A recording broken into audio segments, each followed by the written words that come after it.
Give me a E. Give me a T. T. Y. I'm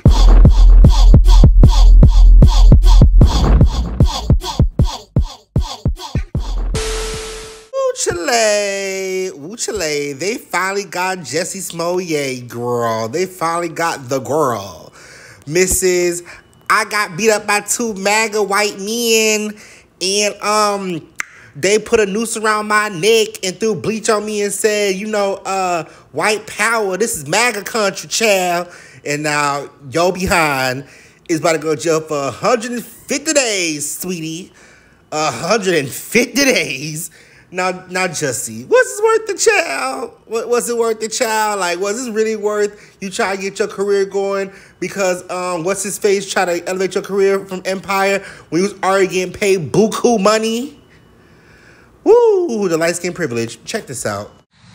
I'm fashioning the following sentence, and here's your sentence. I'm sentencing you to 30 months felony probation, and the probation is going to be to this court.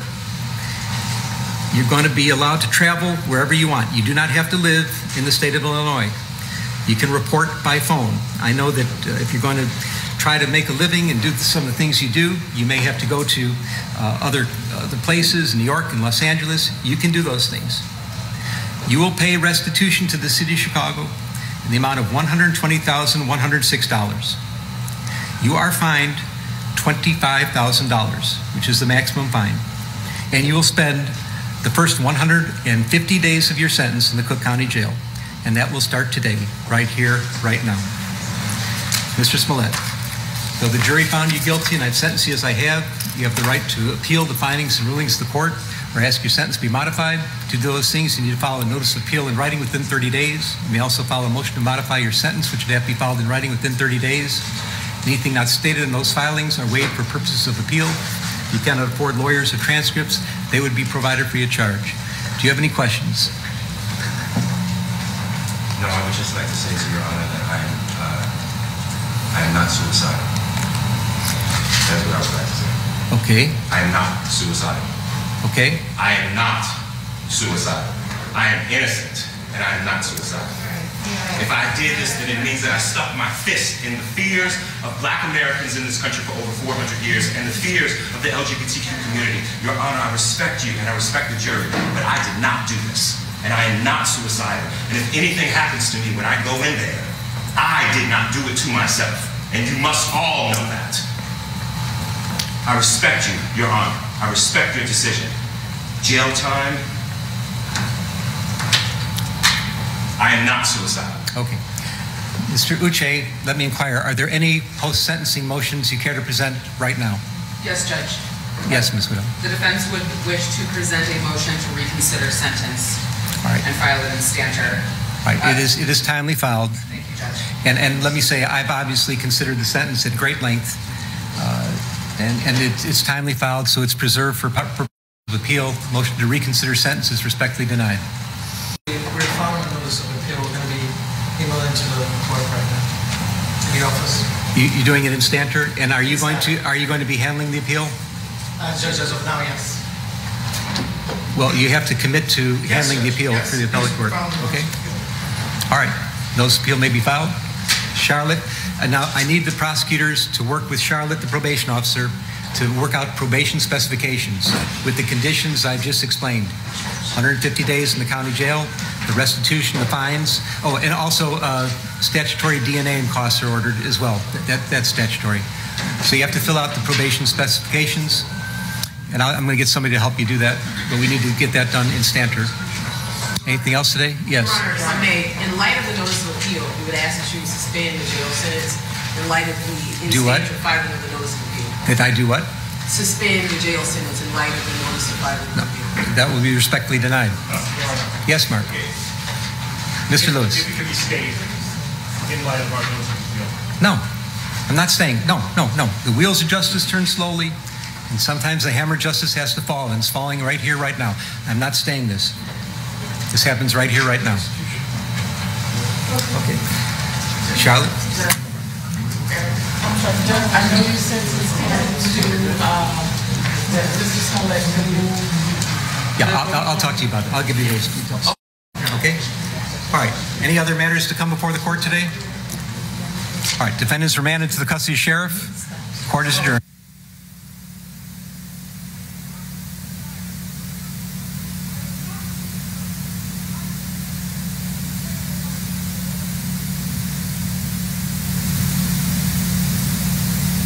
Electric chair.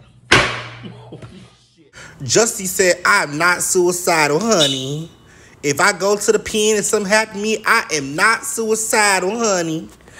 Jussie, ain't nobody finna kill you, dog. Like, damn. Ain't nobody finna kill you, sir.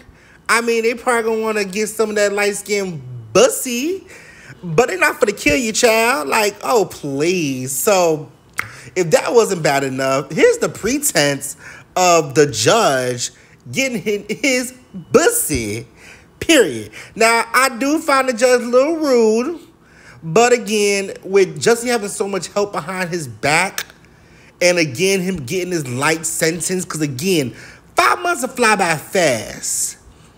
And the fines will also go by fast. You got the money, you got a lot of people behind your back that can pay that off for you, if anything. You still allowed to travel and stuff.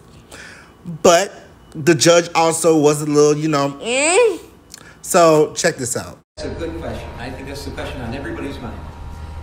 There's some conjecture you did it for the money. Frankly, I do not believe that you did it for the money. You were making, the evidence showed, close to $2 million a year when this happened. I don't think money motivated you at all.